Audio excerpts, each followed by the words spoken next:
Hi hello மக்களே, எல்லோரும் எப்படி இருக்கீங்க? சூப்பராக இருப்பீங்க அப்படின்னு நினைக்கிறேன்.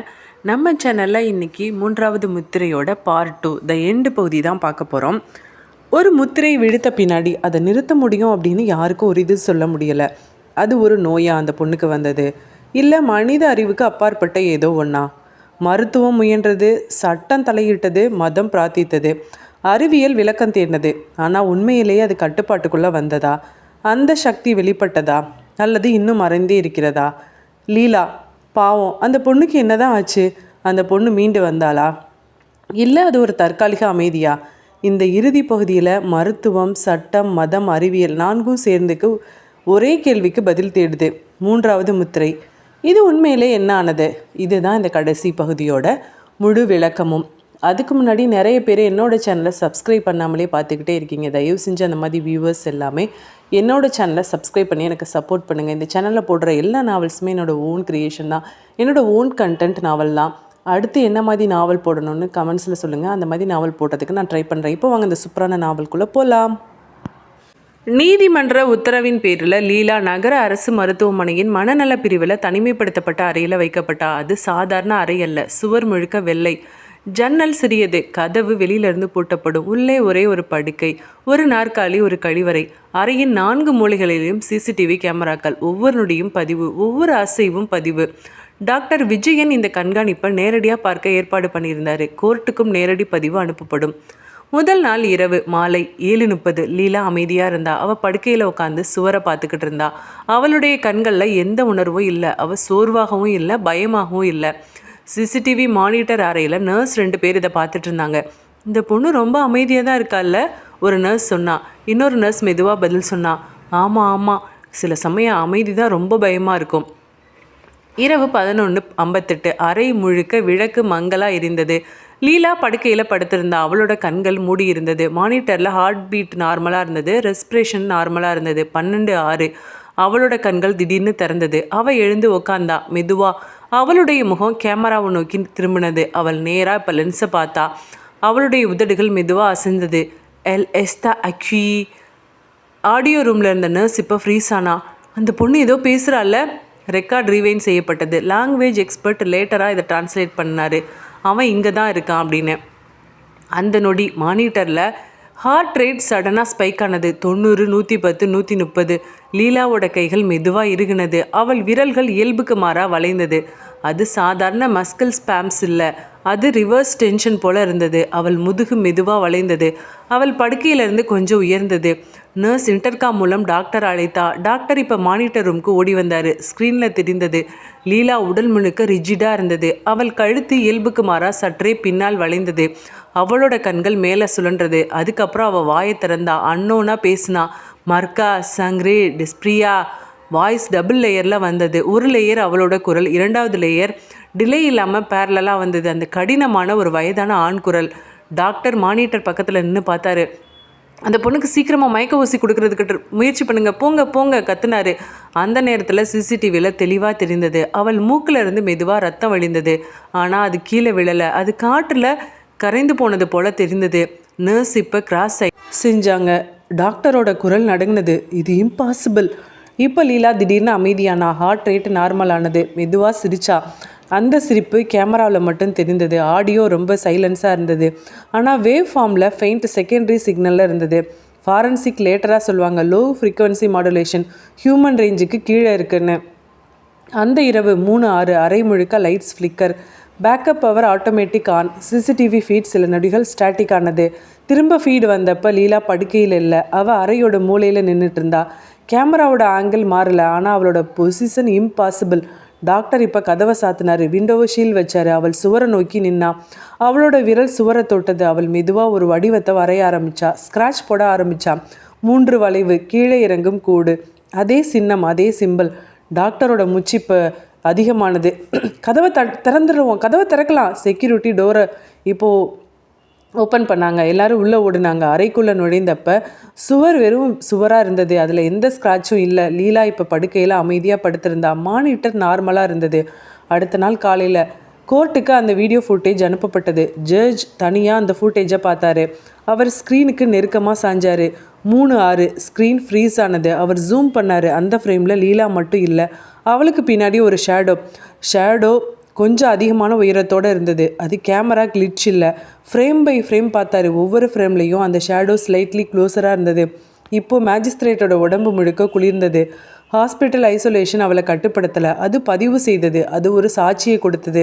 ஆனால் அது எக்ஸ்ப்ளனேஷன் கொடுக்கல. அந்த இரவு 3:06 மேஜிஸ்ட்ரேட் வீட்டில் கிளாக் 3:06க்கு அடித்தது. மேஜிஸ்ட்ரேட் இப்போ திடீர்னு விழிச்சாரு. அதே நேரத்தில் ஹாஸ்பிட்டல் மானிட்டரில் அலாரம். 2 லொக்கேஷன்ஸ் ஒரே time. Same frequency spike. Same unknown whisper.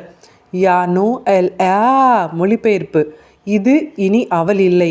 அவ பேசுனா.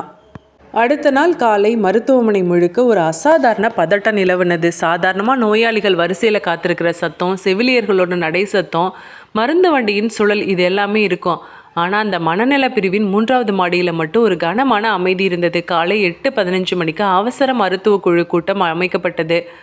ஒரு நீளமான மேஜை, அதை சுற்றிலும் மனநல மருத்துவர் டாக்டர் விஜயன், நரம்பியல் நிபுணர் டாக்டர் ஷீலா, இதய நோய் நிபுணர், ஃபாரன்சிக் ஆடியோ கன்சல்டன்ட் மற்றும் மருத்துவ இயக்குனர். அறையின் மையத்தில் ஒரு பெரிய திரை. அதில் லீலாவோட ஐசோலேஷன் ரூம் சிசிடிவி பதிவு நிறுத்தப்பட்ட நிலையில் இருந்தது. அது 3:06 மணிக்கு ஃப்ரீஸ் ஆகிருந்தது. அவள் மூளையில் நின்ற காட்சி. அறை முழுக்க அதை பார்த்துட்டு யாரும் உடனே பேசலை. டாக்டர் விஜயன் தான் முதல்ல பேச ஆரம்பித்தார். நீதிமன்ற உத்தரவின்படி நோயாளி முழு தனிமைப்படுத்தலில் வைக்கப்பட்டார். வெளித்தொடர்பு அவளுக்கு இல்லை. மருந்தளவு குறைந்த அளவில் மட்டும்தான் கொடுக்கப்பட்டது. 24 மணி நேரமும் கண்காணிப்பு இருந்தார். அவர் வீடியோவை இயக்குனார். 12:06 லீலா திடீர்னு கண் திறக்கும் காட்சி. இதய துடிப்பு வேகமாக அதிகரிக்கும் வரைபடம். புரியாத பழைய ஸ்பானிஷ் மொழியில் பேசினா. அறையில் இருந்த அனைவரும் இப்போ திரையை கவனமாக பார்த்துட்டு இருந்தாங்க. 3:06 அவள் படுக்கையில் இல்லை, அறையின் மூலையில் இருந்தா. டாக்டர் வீடியோவை நிறுத்தினார். இந்த இடமாற்றம் எப்படி வந்தது? மருத்துவ இயக்குனர் இப்போ மெதுவாக கேட்டார். டாக்டர் ஷீலா மெதுவாக விளக்குனாங்க. மூளை அலைப்பதிவுகள், அதாவது EEG, சாதாரணமாக சேஷர் மாதிரி எந்த அடையாளமும் இல்லை. உடல் வளைவு இயல்புக்கு மாறா உள்ளது. அது கட்டுப்படுத்த முடியாத தசை இழுப்பு அல்ல. இதய நோய் நிபுணர் இப்போ தலையசைச்சார். ஆமாம், இதய துடிப்பு அதிகரிப்பு பயம் அல்லது உள்ளழுத்தம் காரணமாக இருக்கலாம். ஆனால் இந்த நேரத்தில் நோயாளி முகத்தில் பயம் இல்லையே. அறையில் இருந்த அந்த ஒலி ஆய்வு நிபுணர் இப்போ பேச ஆரம்பித்தார். குரல் பதிவில் 2 தனி அதிர்வெண் காணப்படுது. அது ஒரு சாதாரண பிரதிபலிப்பு அல்ல. 2 தனி ஒலி மூலங்கள் போல இருக்கு. அறை இப்போ திரும்ப அமைதியானது. வீடியோ திரும்ப மெதுவாக இயக்கப்பட்டது. Frame by frame. 3:06 லீலா சுவரை தொடும் காட்சி. டாக்டர் நிறுத்தினார். அதை ஜூம் பண்ணுங்க. திரை பெரிதாக்கப்பட்டது. அவள் பின்னாடி ஒரு நிழல். ஒரு மருத்துவர் உடனே சொன்னார். ஒளி விளைவு. ஒளி ஆய்வு நிபுணர் மெதுவாக தலையசைச்சார். ஒளியின் திசை வேறுபாடு நிழல் வேறு கோணத்தில் இருக்குது. அறையில் இருந்தவர்கள் ஒருத்தர் பார்த்துக்கிட்டாங்க. யாருக்கும் அது என்னன்னு சொல்ல முடியல, விளக்கம் கொடுக்க முடியல. ஏன்னா அவங்களுக்கு தெரியும் இதுக்கு பதில் இல்லைன்னு. டாக்டர் விஜயன் திரும்ப பேசினார். மூக்கு ரத்தம் வழிந்த காட்சி. அது ஈர்ப்பு விசைக்கு எதிராக சில நொடிகள் காற்றில் இருந்தது போல தெரிகிறது. மருத்துவ இயக்குனர் மெதுவாக கேட்டார். அந்த காட்சி ஒருவேளை தவறாக இருக்குமோ? இல்லை, 3 கேமரா கோணங்கள்லையும் அதான் இருந்தது. அறை முழுக்க ஒரு நிமிடம் அமைதி. மருத்துவ இயக்குனர் கைகளை ஒன்றாக இணைத்தார். இதை மனநல கோளாறு அப்படின்னு மட்டும் சொல்ல முடியாது. நரம்பியல் காரணமும் இல்லை, இதயநிலை விளக்கமும் இல்லை, சத்தத்துக்கான விளக்கமும் இல்லை. இப்போ அவருக்கு ஒரு காகிதத்தை முன் வச்சார். அதில் எழுதப்பட்டது, தற்போதைய மருத்துவ அறிவால் விளக்க இயலாத ஒரு நிகழ்வு. அந்த வரியை யாரும் சத்தமாக வாசிக்கலை. ஆனால் அனைவரும் அதை மனதில் ஒப்புக்கொண்டாங்க. அதே நேரத்தில் லீலா சீலிங்கை பார்த்துக்கிட்டு இருந்தா. அவள் கண்களில் ஒரு அமைதி. அவள் மெதுவாக சொன்னா, ஹலோஷ் டியூட்டா. அதுக்கப்புறம் மொழிபெயர்ப்பு என்ன அப்படின்னா, அவர்கள் சந்தேகிக்கிறார்கள். அவ சிரிச்சா. மானிட்டரில் இதய துடிப்பு சீராக இருந்தது. ஆனால் ஸ்பீக்கர் வழியாக மிக மெல்லிய குரல் கேட்டது. யா எஸ்ட்ராட். அது ஏற்கனவே தாமதமாயிட்டது அப்படின்னு சொன்னான். அந்த அறிக்கை நீதிபதிக்கு அனுப்பப்பட்டது. அவர் அதை தனியாக வாசித்தார். அவர் அந்த வரியை திரும்ப திரும்ப பார்த்தாரு. மருத்துவ விளக்கம் இல்லை.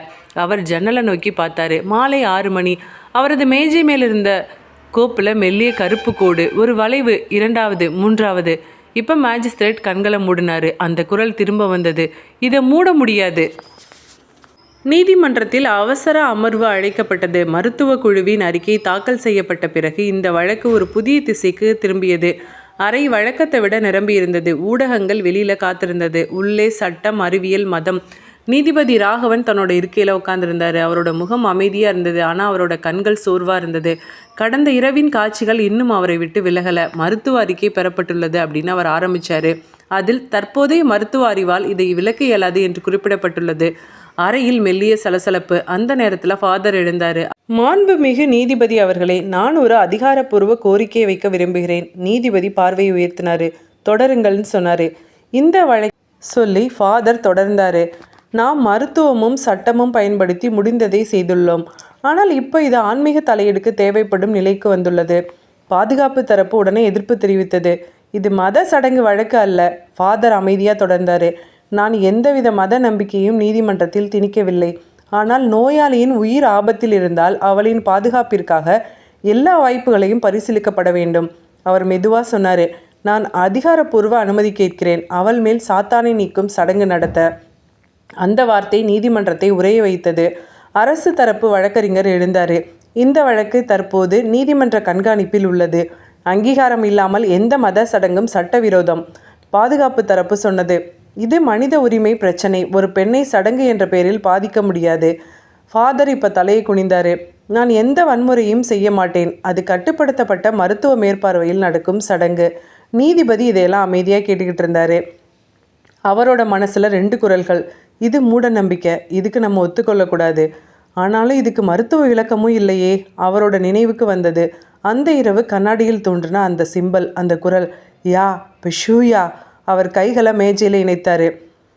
இந்த சடங்கு சட்டப்படி எவ்வாறு பாதுகாப்பாக நடத்தப்படும் அப்படின்னு கேட்டார். ஃபாதர் தொடர்ந்து சொன்னார். மருத்துவ குழு முன்னிலையில் ஒவ்வொரு நொடியும் பதிவு செய்யப்படும். நோயாளியின் உடல்நிலை முதன்மை.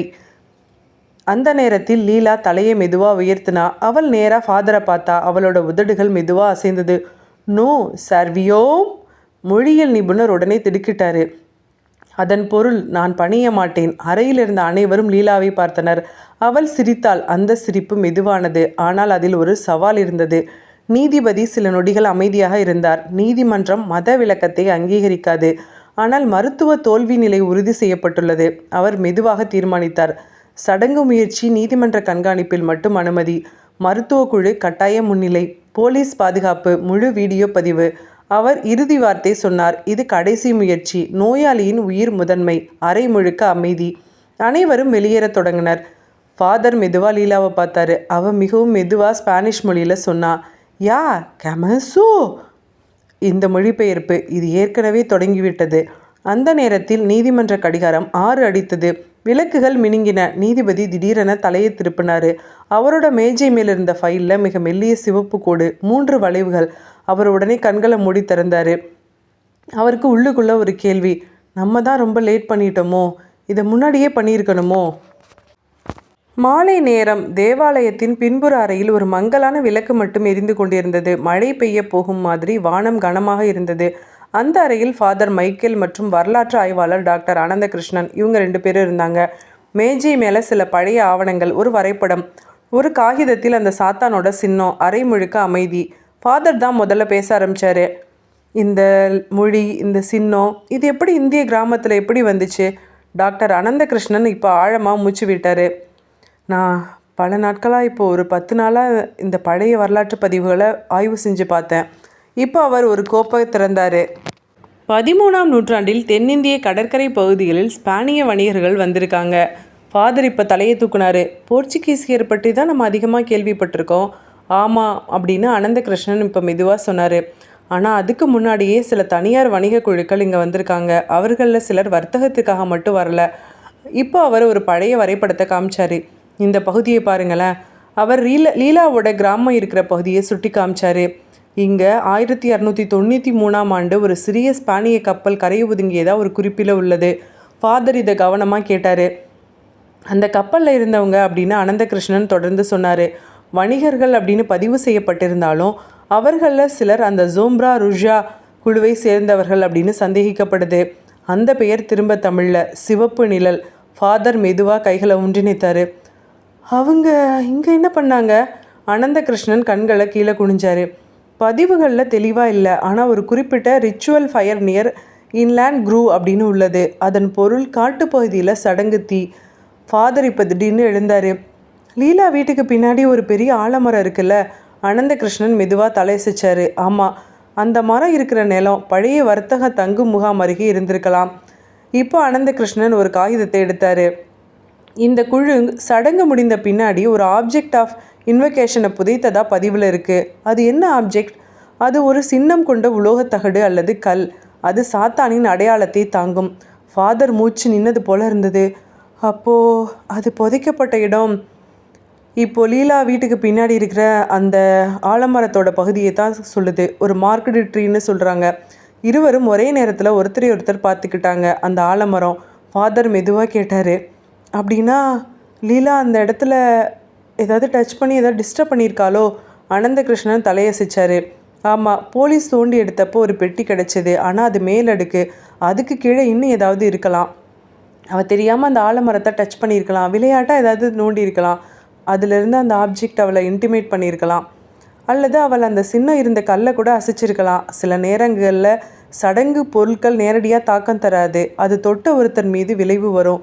அந்த அறை முழுக்க அமைதி. ஃபாதர் மெதுவாக சொன்னார், அப்படின்னா இது ஒரு பேய் பிடிச்ச நிகழ்ச்சி மட்டும் அல்ல, இது ஒரு அழைப்பு இல்லையா? அனந்தகிருஷ்ணன் சொன்னார். ஆமாம், அந்த மொழி சாத்தானை மட்டும் அழைக்கிறதுக்கு அல்ல, அது ஒரு ஒப்புதல் மொழி. ஒரு முறை அந்த சின்னம் திரும்ப செயல்படுத்தப்பட்டால் அது முழுமையடையும். ஃபாதர் இப்போ கண்களை மூடினார். அதனால தான் அவள் மர்காயா பஷுயான்னு சொல்லிக்கிட்டே இருக்காளா?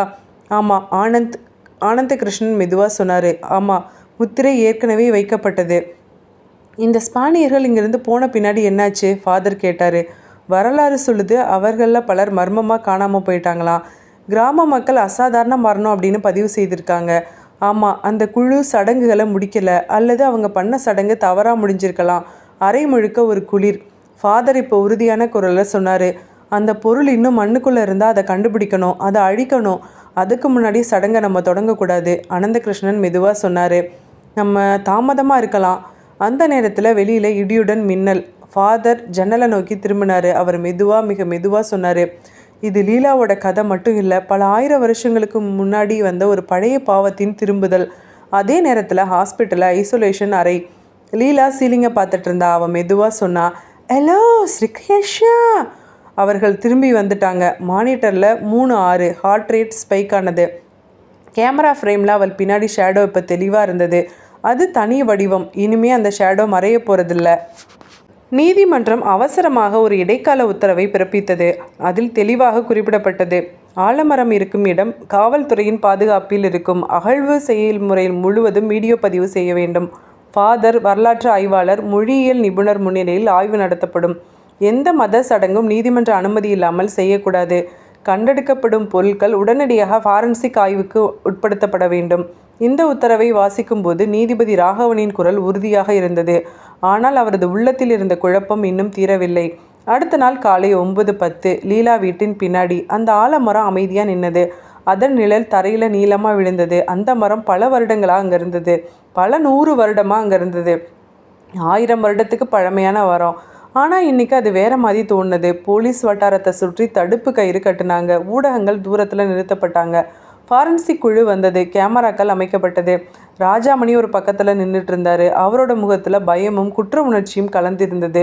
ஃபாதர் மைக்கேல் அமைதியாக நின்னார். அவர் எந்த ஒரு மந்திரமும் சொல்லலை, எந்த ஒரு ஜபத்தையும் ஜபிக்கலை. அவர் காத்திருந்தார். டாக்டர் ஆனந்தகிருஷ்ணன் கையில் பழைய வரைபடம். இந்த பதிவில் அந்த மார்க்கெட் ட்ரீன்னு இருக்குது, அது இதுதான். அவர் மெதுவாக சொன்னார், இந்த மரம் தான் அந்த வயதுக்கு பொருத்தமாக இருக்குது. போலீஸ் அதிகாரி அருண் உத்தரவிட்டார். இதை நல்லா தோண்டுங்க, லேயர் பை லேயராக தோண்டுங்க. இதுக்கு கீழே மண் மெதுவாக அகற்றப்பட்டது. முதல் அடுக்கு சமீபத்திய மண், இரண்டாவது சற்றே கடினமான அடுக்கு. ஃபாரன்சிக் குழு ஒவ்வொரு கட்டத்தையும் பதிவு செய்தது. மூன்றாவது அடுக்கில் ஒரு பழைய கல் துண்டு, அது மங்கலான கோடு. ஃபாதர் இப்போ மெதுவாக முன்னாடி வந்தார். அதை கொஞ்சம் சுத்தம் பண்ணுங்க. அந்த கல் தண்ணீரால் கழுவப்பட்டது. 3 வளைவுகள், கீழே இறங்கும் கோடு, அதே சின்னம். அரை முழுக்க அமைதி. இல்லை, இன்னும் தோண்டுங்க, அனந்தகிருஷ்ணன் சொன்னார். ரெக்கார்ட் சொல்லுது ஆப்ஜெக்ட் இன்னும் ஆழமாக இருக்கும் அப்படின்னு. மண் மேலும் அகற்றப்பட்டது. சுமார் 3 அடிக்கு கீழே ஒரு சிறிய இரும்பு பெட்டி. அது முழுக்க கருப்பு கரை பிடித்திருந்தது. அதை மெதுவாக மேலே எடுத்தாங்க. அருண், போலீஸ் அதிகாரி, சாட்சிகளின் முன்னிலையில் அந்த சீலை உடைச்சாரு. பெட்டிக்குள்ளே ஒரு உலோகத்தகடு, அதில் செதுக்கப்பட்ட சின்னம், அதை சுற்றிலும் பழைய எழுத்துக்கள். மொழியியல் நிபுணர் திடீர்னு மூச்சு எடுத்தார். இது ஆர்கியாக் லிப்ரியன் ஸ்கிரிப்ட் மாதிரி இருக்குது, ஃபாதர் மெதுவாக சொன்னார். இது ஒரு இன்வொகேஷன் பிளேட். ஆனந்தகிருஷ்ணன் காகிதத்தில் எழுத்துக்களை நகல் எடுத்தார். அவர் மெதுவாக வாசித்தார். சேங்ரே யா பாக்டோ பஜோ லா டிரியா எஷ்பிரா. அவர் தமிழில் மொழிபெயர்த்தார். இரத்தமும் உடன்படிக்கையும் மண்ணின் கீழ் காத்திருக்கிறது. ராஜாமணி நடுங்கினார். இதைத்தான் என் பொண்ணு தொட்டுட்டாலோ? அனந்தகிருஷ்ணன் சொன்னார். அவள் தெரியாமல் இந்த மண்ணை தோண்டி இருக்கலாம், அல்லது இந்த சின்னத்தை டிஸ்டர்ப் பண்ணியிருக்கலாம். போலீஸ் அதிகாரி அனைத்தையும் பதிவு செஞ்சார். இந்த பொருள் எவிடன்ஸாக சீல் செய்யப்படும். ஃபாரன்சிக் ஆய்வு வரும் வரை யாரும் தொடக்கூடாது. ஃபாதர் அமைதியே கேட்டார். அதை நீங்கள் நீதிமன்றத்தில் வைக்காதீங்க, அருண் கேட்டான். ஏன்? இது இருக்க இடத்துல அது செயல்படும். அந்த வாக்கியம் காற்றில் தொங்குனது. அந்த நேரத்தில் மரத்தின் நிழல் திடீர்னு நகர்ந்தது. காற்று இல்லை, ஆனால் அந்த நிழல் 3 வளைவுகளாக தரையில் தெளிவாக படிந்தது. கேமரா அதையும் பதிவு செய்தது. ஃபாரன்சிக் குழுவினர் ஒருத்தர் பார்த்துக்கிட்டாங்க. ஒருவேளை லைட்டு டிஸ்ட்ராக்ஷனாக இருக்குமோ ஒருத்தர் சொன்னார். ஆனால் இதை யாரும் நம்பலை. அதே நேரம் ஹாஸ்பிட்டலில் மானிட்டர் ரூமில் லீலா திடீர்னு உக்காந்தா. அவள் மெதுவாக சொன்னா, லோ என்கான்ச்சோ. அவர்கள் அதை கண்டுபிடிச்சிட்டாங்க. ஹார்ட் ரேட் ஸ்பைக் ஆனது. 3-6. அந்த ஆலமரத்தின் கீழ் புதைக்கப்பட்ட பொருள் மீட்கப்பட்டது, சட்டப்படி பதிவு செய்யப்பட்டு சாட்சிகளுடன். ஆனால் அது வெளியில் வந்தாலே அது முடிவடைந்து விடலை. ஃபாதர் இப்போ மெதுவாக சொன்னார். இப்போதான் உண்மையான மோதலே தொடங்குது. அருண் கேட்டார். இதை அழிச்சிடலாமா ஃபாதர்? இல்லை, இதை அழிக்கிறதுக்கு முன்னாடி இதை எப்படி எதிர்கொள்ளணும்னு நம்மளுக்கு தெரியணும். அந்த நேரத்தில் வானம் கருமையாக மாறினது. ஆலமரத்தின் கீழ் கண்டெடுக்கப்பட்ட உலோகத் தகடு மற்றும் கல் துண்டு அனைத்து சாட்சிகளின் முன்னிலையும் சீல் செய்யப்பட்டு போலீஸ் வாகனத்தில் ஏற்றப்பட்டது. அது ஒரு சாதாரண எவிடன்ஸ் பாக்ஸ் இல்லை, அதுக்கு மேலே கோர்ட் ப்ராப்பர்ட்டின்னு முத்திரை. படம் எடுக்கப்பட்டது, கையொப்பம் எடுக்கப்பட்டது, ஒவ்வொரு கட்டமும் பதிவு செய்யப்பட்டது. போலீஸ் அதிகாரி அருண் பாக்ஸை கையில் எடுத்தப்ப அவருக்கு கொஞ்சம் குளிர்ந்த உணர்வு. அதை அவர் யார்கிட்டையும் சொல்லலை. எவிடன்ஸ் நீதிமன்றத்துக்கு கொண்டு செல்லப்பட்டது. நீதிபதி ராகவன் அதை பார்த்தாரு. இதை காவல்துறை பாதுகாப்பில் வைக்கலாம் என்று அரசு தரப்பு கூறியது. அந்த நேரத்தில் ஃபாதர் திரும்ப எழுந்தார். மாண்புமிகு நீதிபதி அவர்களே, ஒரு வேண்டுகோள். அந்த அறை அமைதியானது. இந்த தகடு ஒரு சாதாரண பொருள் அல்ல, இது ஒரு இன்வெகேஷன் பிளேட். அதை நீதிமன்ற களஞ்சியத்தில் வைக்கிறது போதாது, அது அங்கேயும் செயல்படக்கூடும். பாதுகாப்பு தரப்பு உடனே எதிர்ப்பு தெரிவித்தது. இது மத மூட நம்பிக்கையை பரப்புகிற விதத்தில் இருக்குது. ஃபாதர் இப்போ அமைதியாக சொன்னார். நான் மத நம்பிக்கையை பற்றி பேசலை, அதை செயலிழக்க செய்கிறதுக்கு ஒரு இடம் வேணும். அது ஒரு நல்ல இடமா இருக்கணும். அது சர்ச்சில் சிலுவையின் கீழே வைக்கணும். அந்த வார்த்தை நீதிமன்றத்தை கொஞ்சமே பதட்டப்படுத்தினது. நீதிபதி சில நொடிகள் யோசித்தார். அவர் மேஜை மேலே இருந்த கோப்பில் அந்த சின்னம் திரும்ப தோன்றிய நினைவு அவரை விட்டு நினைவில் இருந்து மங்கலை. இது சட்ட ரீதியமாக சாத்தியமா அப்படின்னு நீதிபதி கேட்டார். அரசு வழக்கறிஞர் சொன்னார். போலீஸ் கஸ்டடியில் இருக்கும் வரைக்கும் அதை எங்கு வைப்பதுன்னு நீதிமன்ற உத்தரவின் கீழே தீர்மானிக்கலாம் கணம் கோர்ட்டார் அவர்களை பாதுகாப்பு தரப்பு சொன்னது. ஆனால் அது டேம்பரிங் ஆகாது. அருண் எழுந்தார். Sir, we can maintain full video recording sir. Continuous police guard, no physical alteration. நீதிபதி மெதுவாக தலையசைச்சார். அப்படின்னா எவிடன்ஸ் தற்காலிகமாக தேவாலயத்தில் போலீஸ் பாதுகாப்பில் சிலுவையின் கீழே வைக்க அனுமதி. அறை முழுக்க மெதுவான அதிர்ச்சி. அந்த மாலை தேவாலயத்தின் உள்ள மெழுகுவர்த்திகள் மட்டும் எரிந்தது. போலீஸ் வட்டாரத்தை சுற்றி ஒரு பாதுகாப்பு சிசிடிவி அமைக்கப்பட்டது. வீடியோ பதிவு தொடங்கப்பட்டது. எவிடன்ஸ் பாக்ஸ் மெதுவாக சிலுவையின் முன் வைக்கப்பட்டது. ஃபாதர் எந்த மந்திரமும் சொல்லலை. அவர் அமைதியாக சிலுவையை நோக்கி நின்னார். அவர் மெதுவாக சொன்னார். இது மனித கைகளால் தொடக்கூடாத பொருள், ஆனால் மனிதருக்கு சொந்தமானது அல்ல. அருண் மெதுவாக அந்த பாக்ஸ் எடுத்து சிலுவைக்கு கீழே வச்சாரு. அந்த நொடியில் தேவாலயத்தின் உள்ளே இருந்த மெழுகுவர்த்தியோட தீ கொஞ்சம் அசைந்தது. காற்று இல்லை, ஆனால் அந்த ஒளி குலுங்குனது. மொழியியல் நிபுணர் மெதுவாக பக்கத்தில் நின்னார். அவர் மெதுவாக அந்த பெட்டியை பார்த்தாரு. அதில் இருந்த சிவப்பு கரை இப்போ மங்க தொடங்கினது போல இருந்தது. அருண் அதை கவனிச்சாரு. இது ஆக்சிடனேஷன் தானே அவர் கேட்டார். யாரும் பதில் சொல்லலை. ஃபாதர் மெதுவாக கைகளை இணைச்சாரு. இது செயல் இழக்குது. அந்த நேரத்தில் ஹாஸ்பிட்டல் ஐசோலேஷன் மானிட்டரில் அலாரம் 3-6. லீலா திடீர்னு அமைதியாக படுத்திருந்தா. ஹார்ட் ரேட் ஸ்டெடியாக இருந்தது. அன்னோன் விஸ்பர் இல்லை. டாக்டர் விஜயன் மானிட்டரை பார்த்து மெதுவாக சொன்னார். இன்னைக்கு இந்த பொண்ணு 3-6க்கு காமாக இருக்கா. தேவாலயத்தில் இருந்த எல்லாரும் நிம்மதி மூச்சு விட்ட அந்த நேரத்தில் அந்த பெட்டி திடீர்னு கொஞ்சம் ஒளி எழுப்புனது. டங்குன்னு. அது தரையில் இல்லை, ஆனால் அந்த ஒளி தெளிவாக கேட்டது. அதில் இருந்த சிம்பல் கொஞ்சம் கருமையாக மாறினது. ஃபாதர் மெதுவாக சொன்னார். இது இன்னும் முழுமையாக முடிவடையலை, அது இன்னும் எதிர்த்து போராடிக்கிட்டு இருக்கு. அருணோட குரல் திடமானது. சார், இதை நம்ம ஓப்பன் பண்ணலாமா? இல்லை, அதெல்லாம் பண்ணக்கூடாது, இது இங்கேயே இருக்கட்டும். நீதிபதி ராகவன் தன்னோட ரூமில் இருந்தார். அவர் திடீர்னு ஒரு அமைதியை உணர்ந்தார். கடந்த சில நாட்களாக இருந்த அந்த அழுத்தம் அவருக்கு குறைந்திருந்தது. அவர் கடிகாரத்தை பார்த்தாரு. 6 மணி. அந்த நேரத்தில் சுவர் வெறும் சுவராக இருந்தது. எந்த சிம்பலும் இல்லை. அவருக்கு எந்த ஹாலுசினேஷனும் இல்லை. அவர் மூச்சை ஆழமாக இழுத்தார். தேவாலயத்தில் எவிடன்ஸ் சிலுவையின் கீழே வைக்கப்பட்டது. போலீஸ் காவல், சிசிடிவி பதிவு, முழு சட்ட அனுமதி. ஆனால் ஃபாதர் வெளியில் வர்றப்ப மெதுவாக அனந்தகிருஷ்ணன் கிட்ட சொன்னார். இது தற்காலிக அமைதி தான் இல்லை, அது நம்மளை கவனிச்சுக்கிட்டு இருக்கு. அந்த நேரத்தில் தேவாலயத்தின் மணி தானாக அடித்தது. யாரோ அந்த சமயத்தில் கயிறு இழுக்கலை. மருத்துவமனை ஐசோலேஷன் ரூம் மாற்றப்பட்டது. சுவர் வெள்ளையா இருந்தது. ஆனால் இப்போ அறையின் நடுவில் ஒரு மேஜை வைக்கப்பட்டது. அதன் மீது சிலுவை, புனித நீர், ஒரு பிரார்த்தனை நூல். நீதிமன்ற உத்தரவுப்படி முழு சிசிடிவி பதிவு, 2 மருத்துவர் முன்னிலை, போலீஸ் பாதுகாப்பு. ஃபாதர் மட்டும் சடங்கு நடத்த அனுமதி. லீலா படுக்கையில் கட்டுப்படுத்தப்பட்டிருந்தா. அவளோட கைகள் மெதுவாக கட்டப்பட்டிருந்தது. வன்முறைக்காக அல்ல, ஒரு பாதுகாப்புக்காக. அவள் அமைதியாக இருந்தா. அவளோட கண்கள் திறந்திருந்தது. அவள் சிரிக்கலை, ஆனால் அவள் காத்துட்டு இருந்தா. 5:55 அந்த அறையில் அனைவரும் அமைதியாக நின்னாங்க. டாக்டர் விஜயன் ஹார்ட் மானிட்டரை பார்த்துக்கிட்டு இருந்தாரு. போலீஸ் அதிகாரி அருண் கதவு பக்கத்தில் நின்றுட்டு இருந்தாரு. மொழியியல் நிபுணர் குறிப்பேட கையில் வச்சுருந்தாரு. ஃபாதர் மெதுவாக சிலுவை எடுத்தார். அவர் பிரார்த்தனையை ஆரம்பித்தார். முதல் வார்த்தை அமைதியாக, இயேசுவின் நாமத்தில். அந்த நேரத்தில் லீலா மெதுவாக சிரிச்சா. நோ சர்வியம், மொழிபெயர்ப்பு தேவையில்லை, என்ன கட்டுப்படுத்த முடியாதுன்னு அவ சொன்னா. 6 மணி. கடிகாரம் அடித்தது. ஐசோலேஷன் அறையின் விளக்குகள் சற்றே மினுங்கின. ஹார்ட் ரேட் மானிட்டர் திடீர்னு 120. ஃபாதர் குரல் கொஞ்சம் உயர்த்துது. இங்கே இருக்கும் சாத்தானே, உன் பெயரை சொல். லீலாவோட உதடுகள் மெதுவாக அசைந்தது. முதல் குரல் அவளுடையது, லீலா. 2வது குரல் ஆழமானது, நோ. மொழிபெயர்ப்பு, இது அவ கிடையாது. டாக்டர் கைகளை இறுக்கமாக பிடிச்சாரு. அவளோட உரல் திடீரென முருகுனது. அவளோட முதுகு வளைஞ்சது. லீலாவோட கண்கள் முழுக்க வெள்ளையாக மாறினது. Heart rate 140. டாக்டர் சொன்னாது, செடேட்டிவ் ரெடி பண்ணுங்க, மயக்க மருந்து ரெடி பண்ணுங்க. ஃபாதர் இப்போ கையை உயர்த்தினாரு. இல்லை டாக்டர், இப்போ வேண்டாம்.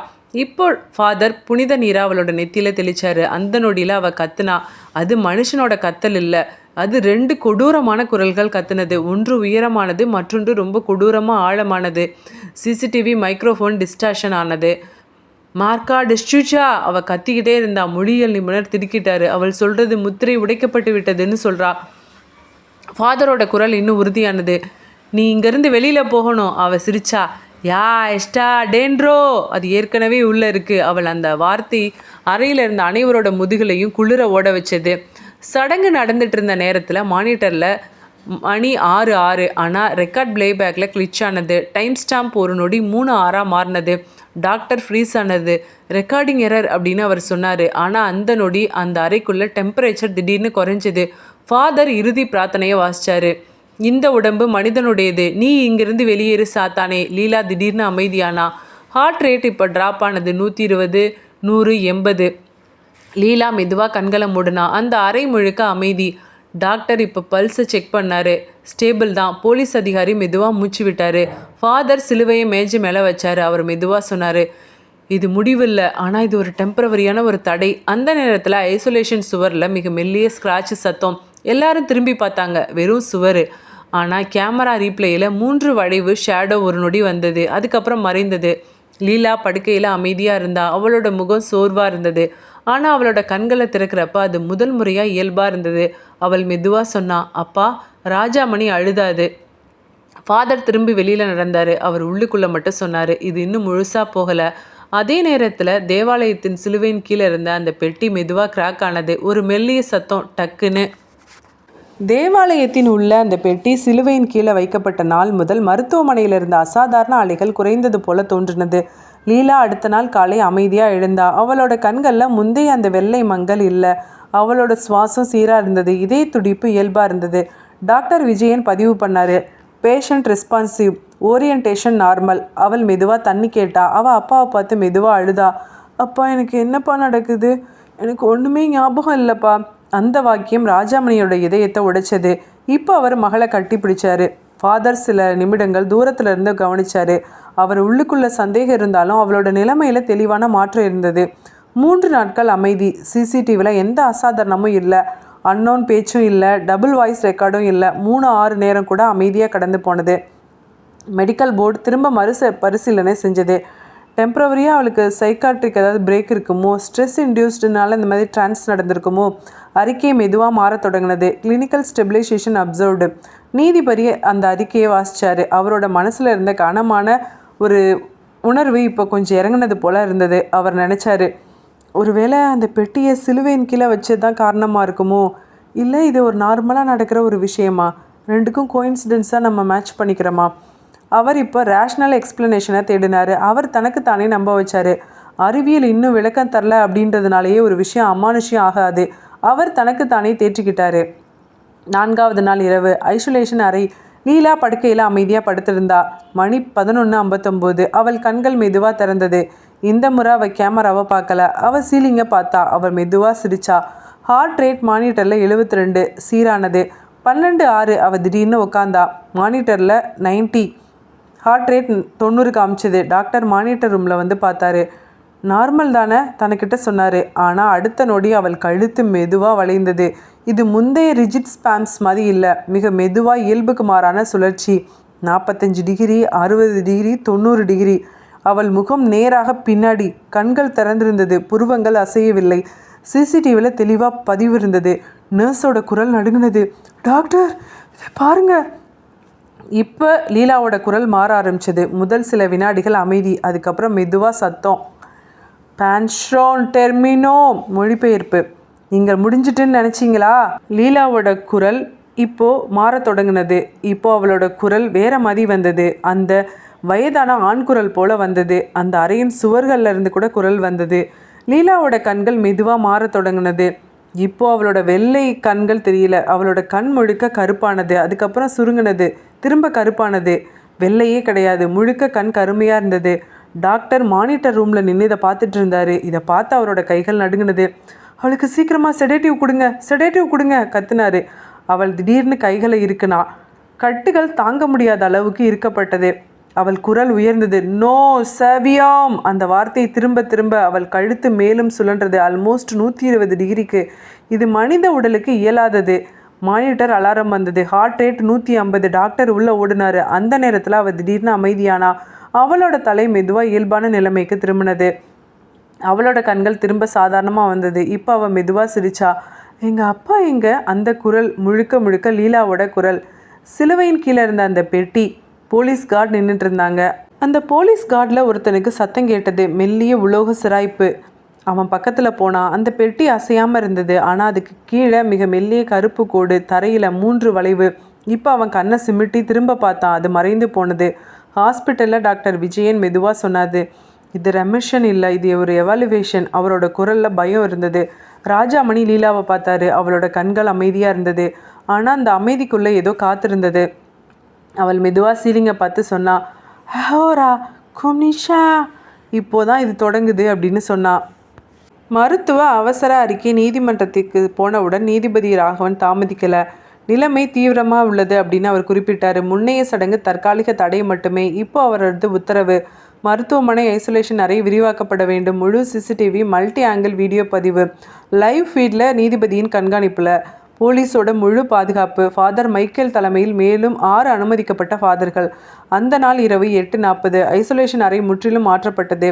அறையின் நடுவில் லீலா கட்டுப்படுத்தப்பட்ட படுக்கையில். அவளோட கைகள் கால்கள் பாதுகாப்பாக கட்டப்பட்டிருந்தது.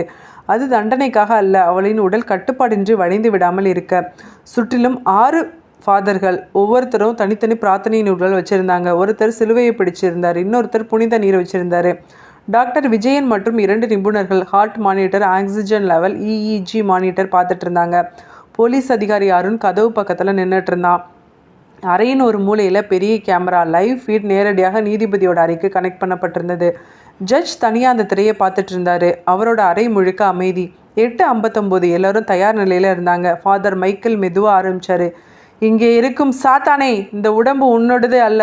அனைத்து ஃபாதர்களும் ஒரே நேரத்தில் லத்தீனில் பிரார்த்தனை பண்ணாங்க. லீலா முதல்ல அமைதியாக இருந்தா. Heart rate 88. டாக்டர் மெதுவாக சொன்னார், ஸ்டேபிளாக தான் இருக்குது. 9:06. அவள் திடீர்னு கண்ணை திறந்தா. அவள் நேராக கேமரா லென்ஸை பார்த்தா. அது நேரடியாக நீதிபதியை பார்ப்பது போல் இருந்தது. நீதிபதியோட உடம்பு முழுக்க இப்போ குளிர்ந்து போனது. அவள் மெதுவாக சொன்னா, டிவியோ, நான் உன்னை பார்க்குறேன். ஜட்ஜி இப்போ சேர்லேருந்து ஆல்மோஸ்ட் எழுந்துட்டாரு. அந்த வார்த்தை அவருக்காக தான் அப்படின்னு அவருக்கு புரிஞ்சது. இப்போது லீலாவோட உடல் திடீர்னு இறுகினது. Heart rate 120, 140. EEG abnormal spike. ஃபாதர்கள் குரல் உயர்ந்தது. ஒருத்தர் சிலுவையை அவளோட நெத்திக்கு பக்கத்தில் கொண்டு வந்தார். அந்த நொடியில் அவளோட கழுத்து வளைந்தது. அது மெதுவான சுழற்சி இல்லை, ஒரே நொடி. 90 டிகிரி. அவளோட கண்கள் முழுக்க கருப்பு. அவளோட குரல் அந்த அறை முழுக்க ஒலித்தது. நோ சர்வியம். அந்த குரல் ஸ்பீக்கரில் டிஸ்ட்ராக்ஷனை ஏற்படுத்தினது. லைவ் ஃபீட் சில நொடிகள் கிளிச் ஆனது. ஜட்ஜோட ஸ்க்ரீன் கூட ஃப்ளிக்கர் ஆனது. இப்போ அவள் அந்த குரலில் பேச ஆரம்பித்தா. பேன்சரா செராலோ, அதை மூட முடியும்னு நினச்சிங்களா? அந்த குரல் ஒரே நேரத்தில் 2 இடத்துல இருந்தது. டாக்டர் உறைஞ்சு போனார். ஆடியோ எக்கோ இல்லை. ஃபாதரோட குரல் கடினமானது. உன் பேரை சொல்லு சாத்தானே. அவள் சிரிச்சா. நோம்ப்ரே நோ இம்பார்ட்டா, பெயர் முக்கியமல்ல. மணி 9:12. ஆனால் மானிட்டர் டைம் ஸ்டாம்பில் ஒரு நொடி 3:06ன்னு வந்தது. அனைத்து கேமரா ஃபீடும் ஒரு ஃப்ரேமுக்கு ஃப்ரீஸ் ஆனது.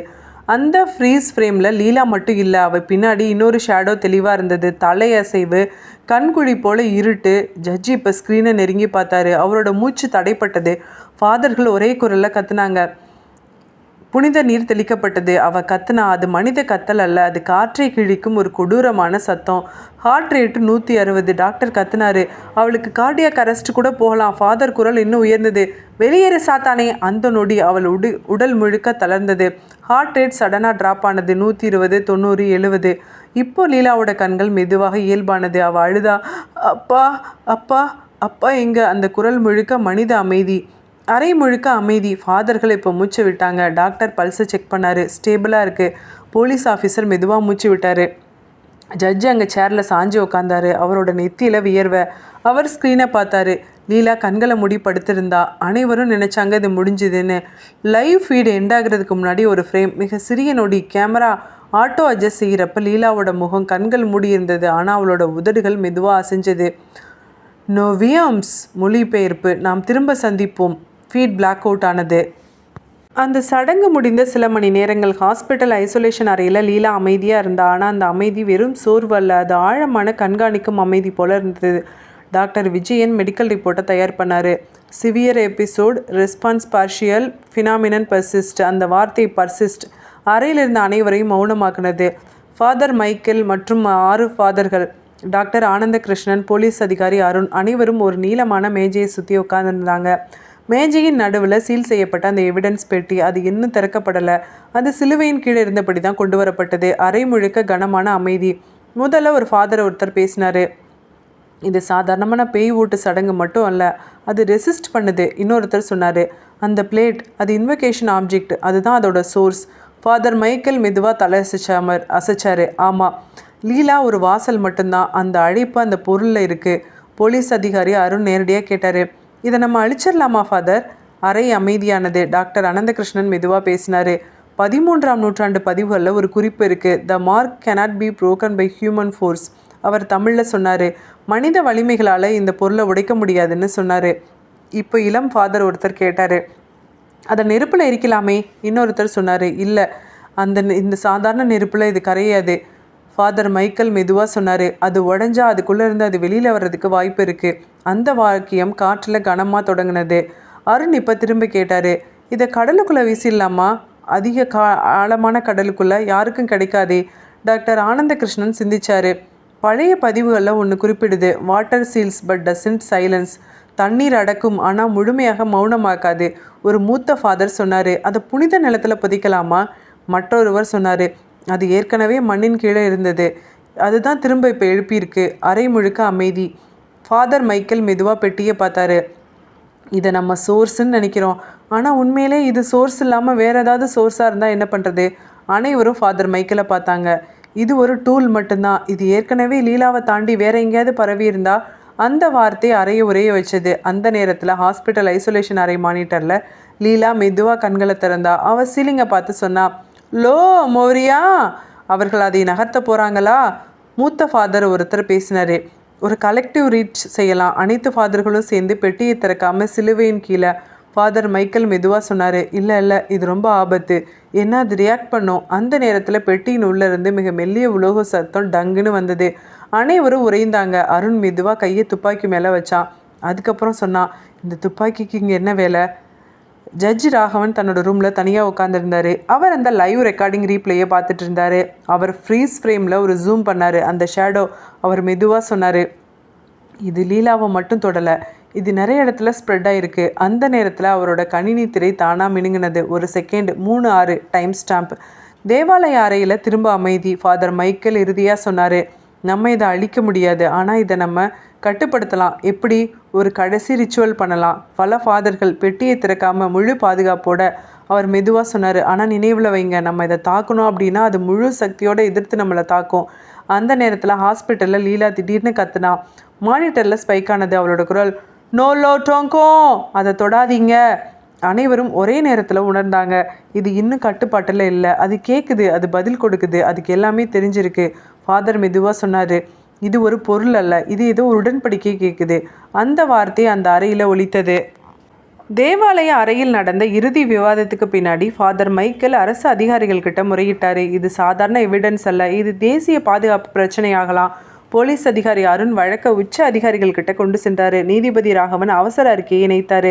அதிகாரப்பூர்வ உத்தரவு பிறந்தது. பெட்டியை திறக்கக்கூடாது, 3 அடுக்கு எஃகு பெட்டிகளில் திரும்ப சீல் பண்ணணும், கடற்படை பாதுகாப்பில் கடலுக்கு எடுத்து செல்லணும், முழு நடவடிக்கை வீடியோ பதிவு செய்யணும், கவர்மெண்ட் கிளாசிஃபைடு ஆப்ரேஷன். அந்த நாள் வானம் மேகமூட்டத்தோடு இருந்தது. பெரிய பாதுகாப்பு வாகனம் தேவாலயத்திலிருந்து பெட்டியை எடுத்து சென்றது. ஒரிஜினல் சீல்டு பாக்ஸ், அதுக்குள்ளே இன்னும் 2 புதிய இரும்பு பெட்டிகள், ஒவ்வொன்றுக்கும் தனித்தனி பெரிய பெரிய பூட்டு எண்கள் பதிவு செய்யப்பட்டது. போலீஸோட கான்வாய் கடற்கரை சென்றடைந்தது. அங்கு கடற்படை சிறிய இராணுவ படகை தயார் நிலையில் வச்சிருந்தது. ஃபாதர், அருண், 2 அதிகாரிகள் அனைவரும் கையொப்பமிட்டு போர்ட் பண்ணாங்க. பெட்டி படகின் நடுவில் இரும்பு கட்டிலில் வைக்கப்பட்டது. படகு கடற்கரையிலேருந்து பல கிலோமீட்டர் தள்ளி போனது. அலைகள் அமைதியாக இருந்தது, ஆனால் வானம் ரொம்ப கனமாக இருந்தது. GPS டீப் கோஆர்டினேட் அடைந்தது. இங்கேருந்து கீழே குறைந்தது 200 மீட்டர் ஆழம் அப்படின்னு கடற்படை அதிகாரி சொன்னார். அருண் கடைசி முறை அந்த சீலை பார்த்தான். ரெடின்னு சொன்னான். ஃபாதர் சிலுவையை பிடிச்சு மெதுவாக சொன்னார், இது மனித உலகில் இருந்த பாவத்தை மனித உலகிலிருந்து நீக்குகிறோம் பிதாவே, இயேசுவே. அவர்கள் அந்த பெட்டியை எடை கொண்ட சங்கிலியுடன் கட்டுனாங்க. 3 பேர் சேர்ந்து தூக்குனாங்க. போடுங்கன்னு சொன்னாங்க. ஹாஸ்பிட்டல் ஐசோலேஷன் அறை. அதே நேரம் லீலா படுக்கையில் அமைதியாக இருந்தா. மணி 3:05. அவள் திடீர்னு கண்ணை திறந்தா. ஹார்ட் ரேட்டு ஸ்பைக் ஆனது. 3:06. அவளோட உடம்பு திடீர்னு குலுங்கினது. டாக்டர் கத்துனாரு, சிவியர் அட்டாக். ஆனால் அது அட்டாக் இல்லை. அவளோட முதுகு வளைந்தது, கைகள் இறுகினது, கழுத்து அசாதாரண கோணத்தில் சுழன்றது. அவள் கத்துனா. அந்த குரல் முழு ஹாஸ்பிட்டல் காரிடரில் எதிரொலித்தது. அந்த பெட்டி நீரில் விழுந்தது. தடக்குன்னு அது அலைகளுக்குள்ளே மறைந்தது. சங்கிலி டென்ஷன், அது கீழே இழுக்கப்பட்டது. ஃபாதர் இப்போ கண்களை மூடினார். இயேசுவே, இதை இங்கேயே முடிச்சிருங்க. முடிந்தது. ஆனால் அந்த நொடியில் கடல் திடீரென சுழன்றது. அலைகள் உயர்ந்தது. படகு சற்றே ஆட்டம் கண்டது. லீலா உடம்பு முழுக்க நடுங்கினது. ஹாஸ்பிட்டலில் மானிட்டர் 180 காமிச்சது. டாக்டர் இப்போ தயார் பண்ணார். அவளோட குடல் திடீர்னு மாறினது. நோ, இல்லை. அந்த எதிர்ப்பு, அது ஒரு பிரிவு. அவள் கைகள் கட்டுகளை ஆல்மோஸ்ட் கிழிச்சது. அவளோட கண்கள் முழுக்க கருமையானது. லீலா கத்துனா, எஸ்டோயே கேனோ, நான் விழுகிறேன் அப்படின்னு கத்துனா. பெட்டி 200 மீட்டர் ஆழ நோக்கி இழுக்கப்பட்டது. சுற்றிலும் இருள். சில நொடிகள் camera feed under water light காமிச்சது. அந்த பெட்டி கீழே இறங்கும்போது அதை சுற்றிலும் குமிழ்கள் வெடித்தது. ஒரு நொடிக்கு அந்த பெட்டியின் மேல் சின்னம் சிவப்பாக மின்னது. அதுக்கப்புறம் இருட்டு. ஹாஸ்பிட்டலில் லீலா திடீர்னு அமைதியானா. Heart rate 40, 30. டாக்டர் கத்துனாரு, ஐயோ, அவளுக்கு கார்டியாக் அரெஸ்ட் வந்துருச்சு. சிபிஆர் இன்ஜெக்ஷன், ஷாக், கிளியர் பண்ணுங்க. அவளோட உடம்பு முழுக்க இப்போ எழுந்து கீழே விழுந்தது. மானிட்டரில் ஃப்ளேட் லைன் வந்தது. 2 நிமிடம், 3. டாக்டர் மெதுவாக கைகளை நிறுத்தினார். அறை முழுக்க அமைதி. ராஜாமணி தரையில் விழுந்தார். ஃபாதர் மைக்கேல் ஃபோன் மூலம் செய்தியை பெற்றார். அவரோட கையை முகத்தில் வச்சார். பெட்டி கடலுக்கு அடியில் அமைதியாக கிடந்தது. இருட்டு, மௌனம். அந்த மௌனத்தில் மிக மெல்லிய சிவப்பு ஒளி. ஒரு நொடி, அதுக்கப்புறம் மறைவு. ஹாஸ்பிட்டலில் லீலா உயிரற்ற நிலையில். அவளோட முகம் அமைதியா, ஆனால் அவளோட கண்கள் மூடினது. ஆனால் அவளோட உதடுகள் மிக மெல்லிய சிரிப்போட. எல்லாரும் கவனிச்சாங்க. ஆமாம், லீலாவோட மரண சான்றிதழ் அதிகாரப்பூர்வமாக பதிவு செய்யப்பட்டது. Cardiac arrest during severe neurological episode. அதுதான் ஃபைலில் எழுதப்பட்டது. சட்டம் அதோட மொழியை பயன்படுத்தினது. மருத்துவம் அதன் வரம்புக்குள் நின்னது. ஆனால் அந்த அறிக்கையை வாசித்த ஒவ்வொருவரும் அந்த வரியின் பின்னாடி இருக்கிற வெற்றிடத்தை உணர்ந்தாங்க. நீதிபதி ராகவன், கேஸ் அதிகாரப்பூர்வமாக மூடப்பட்டது. எவிடன்ஸ் கடலோட ஆழத்தில். பிரைமரி சப்ஜெக்ட் இறந்துட்டாங்க. பப்ளிக் த்ரெட் இல்லை. ஃபைல் மீது க்ளோஸ்டுன்னு முத்திரை. ஆனால் அந்த ஃபைலை அலமாரியில் வைக்கிறப்ப ராகவன் ஒரு நிமிஷம் கையை நிறுத்தினார். அவருக்கு அந்த லைவ் ஃபீடு இப்போ நினைவுக்கு வந்தது. அந்த ஷேடோ, அந்த பொண்ணு சொன்னது, டிவியோ, நீ என்னை பார்த்துட்ருக்க, நான் உன்னை அப்படின்னு சொன்னது. அவர் மெதுவாக தன்கிட்ட சொன்னார், அறிவியலால் இன்னும் விளக்கம் தரப்படாதது. ஆனால் அதுவே அமானுஷ்யம் இல்லை. அவர் தனக்குத்தானே சமாதானம் சொல்லிக்கிட்டாரு. அதை அவர் நம்பணும்னு முயன்றார். ஆனால் இரவு 3:06க்கு அவரோட கண்கள் தானாக திறக்கிற பழக்கம் 3 மாதங்கள் வரை அவருக்கு போகலை. அருண், போலீஸ் அதிகாரி. அருண் அந்த கடல் நடவடிக்கையின் வீடியோவை பல முறை பார்த்தான். பெட்டி நீரில் விழுற தருணம், அந்த அலை, அந்த சத்தம். அருண் ஒவ்வொரு முறையும் அதை பாஸ் பண்ணி பார்த்தான். காற்று தான், அலை தான், இது சாதாரணம்தான். அவன் தன்னைத்தானையே சமாதானப்படுத்தி கொட்டான். ஆனால் கடற்கரைக்கு பக்கத்தில் டியூட்டிக்கு வந்த நாட்களில் அவன் தண்ணீரை நேராக பார்க்கல. அவனோட மனசுக்குள்ளே மட்டும் சொன்னான், இனிமேல் என்னோடய வாழ்க்கையில் இந்த மாதிரி ஒரு கேஸை நான் பார்க்கவே கூடாது.